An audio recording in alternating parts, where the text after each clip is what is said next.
இன்று ஒரு அற்புதமான ஆசனத்தை கற்க இருக்கின்றோம். திரிகோணாசனம். அதாவது 3 நிலைகளில் உடம்பை நம்ம வளைக்கிறதுனால இதுக்கு திரிகோணாசனம் என்ற பெயர் வந்தது.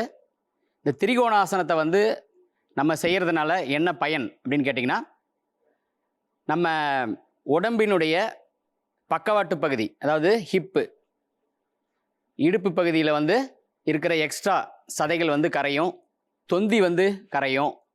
அதே மாதிரி பார்த்தீங்கன்னா, இளமை தோற்றம், முதுகுத்தண்டு பலம் பெறுவதனால இளமை தோற்றம் நமக்கு வாய்க்கும். இந்த அற்புதமான திரிகோணாசனத்தை 3 நிலைகளில் நம்ம செய்ய போகிறோம். இப்போ முதல் நிலை, இதை நான் ஒரு முறை செய்து காட்டுறேன், அதுக்கப்புறம் இவங்க செய்வாங்க. முதல் நிலை திரிகோணாசனம். இப்போ கால்களை இப்படி அகல விரித்து வச்சுக்கிறேன். வலது கையை இப்படி கீழே எடுத்துகிட்டு போகலாம். இடது கையை இப்படி வளைச்சி இப்படி ஸ்ட்ரைட்டாக பார்க்கணும், கண்களை கொண்டு பார்க்கணும். இது ஒரு 10 கவுண்ட் இருக்கலாம். 1 2 3 4 5 6 7 8 9 10. இப்போ வலது காலை இப்படி நேராக வச்சுக்கிட்டு இடது காலை திருப்பிக்கிறேன். இப்போ இதையே செய்கிறோம். இடது கையை எடுத்துகிட்டு போயிட்டு வலது கையை மடித்து 1 2 3 4 5 6 7 8 9 10. இப்போ நிலை 2. இங்கே பாருங்கள், இந்த கால்கள் நேராக இருக்கணும். இது முட்டி பகுதி வளையக்கூடாது.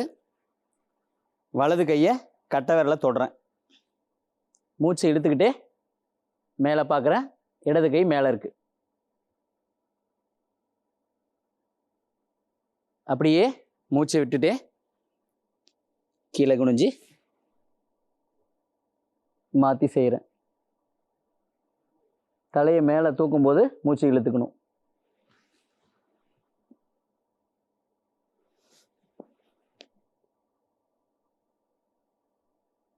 ஸோ இது ஒரு 10 கவுண்ட்ஸ் பண்ணலாம்.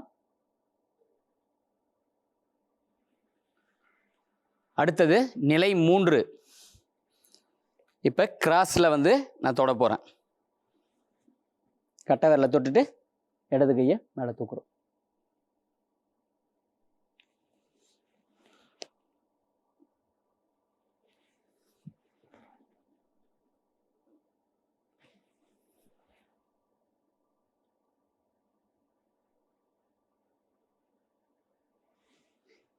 இதுவும் ஒரு 10 கவுண்ட் செய்யலாம்.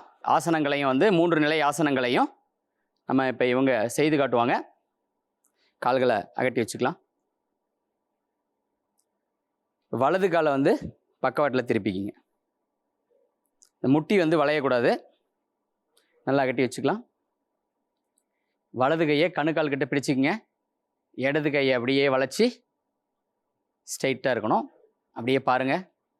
1 2 3 4 5 6 7 8 9 10. அப்படியே மெதுவாக விலகிக்கலாம். இப்போ இடது காலை திருப்பிக்கலாம். ஸோ அதையே செய்யணும். இப்போ இடது கையை கீழே கொண்டு போங்க. கணுக்கால் கிட்ட பிடிச்சிக்கலாம். பிடிச்சிக்கிட்டு வலது கையை வளைச்சி இப்போ செய்ததையே செய்யணும். 1 2 3 4 5 6 7 8 9 10. மெதுவாக விலகிக்கலாம். இப்போ நிலை 2. கால்கள் அப்படியே அகட்டியே வச்சுக்கலாம். Same side. வலது கையை கீழே கொண்டு போயிட்டு இடது கையை மேலே தூக்கணும். கீழே குனியும் போது மூச்சை விடணும். கையை மேலே தூக்கி பார்க்கும்போது மூச்சை இழுத்துக்கணும்.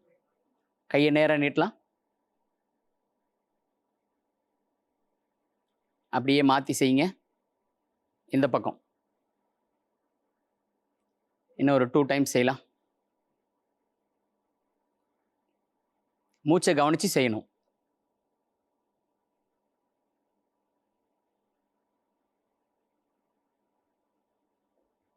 ஓகே.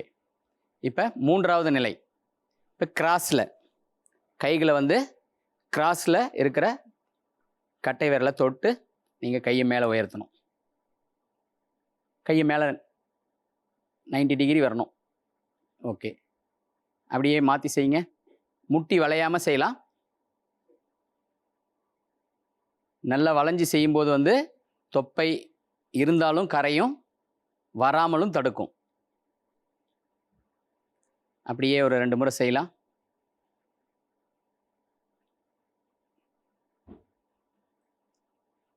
ஓகே, போதும். இது வந்து ஒரு 10 கவுண்ட் செய்கிறது வந்து நல்லது. அடுத்த யோக நிகழ்ச்சியில் மற்றும் ஒரு சிறப்பான ஆசனத்துடன் சந்திக்கின்றேன். நன்றி, வணக்கம்.